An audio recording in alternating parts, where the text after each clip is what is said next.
For Pacifica, Title 42 ends today. That's the pandemic and Trump-era border policy that turned away asylum seekers at the U.S.-Mexico border. Officials are readying for a surge of border crossings. Homeland Security Secretary Alejandro Mayorkas pointed to a lack of congressional action for a broken immigration system. Christopher Martinez reports. Homeland Security Secretary Alejandro Mayorkas outlined the Biden administration's new plans. Those include surging asylum officers to Border Patrol and ICE detention facilities to process asylum requests, along with more than 1,400 soldiers, Marines, and airmen.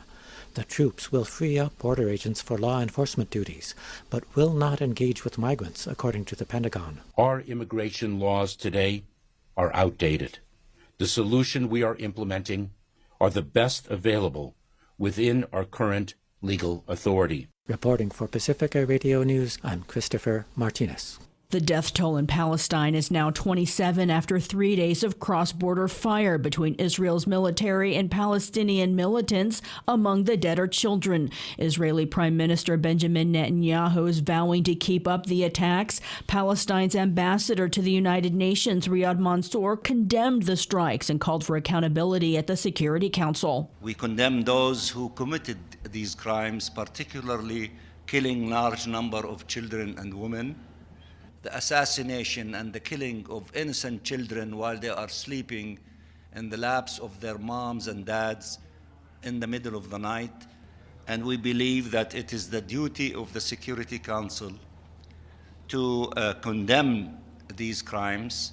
Riyad Mansour.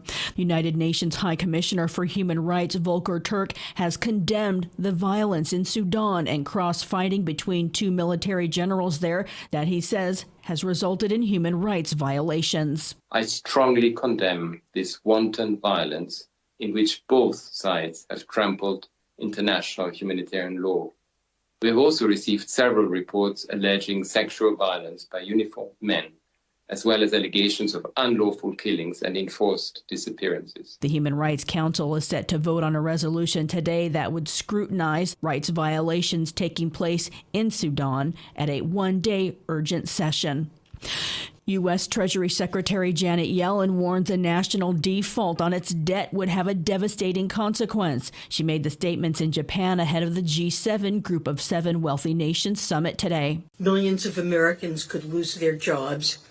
Household incomes would be reduced, American businesses would see credit markets deteriorate, and millions of American families that receive government payments would likely be left without the resources that they were promised. Yellen also said the U.S. should adopt a different system for national finances that avoids situations where the Treasury lacks access to funds to pay its bills. President Joe Biden will try again to find agreement with House Republican Speaker Kevin McCarthy tomorrow. He warned against House Republicans' bill to end the default that includes steep spending cuts into programs that are key Democratic priorities at an event in New York Wednesday.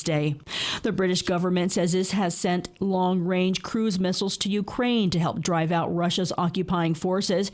UK Defense Secretary Ben Wallace made the announcement today as Ukrainian President Volodymyr Zelensky said his military's long-expected spring counteroffensive is being delayed for lack of weapons.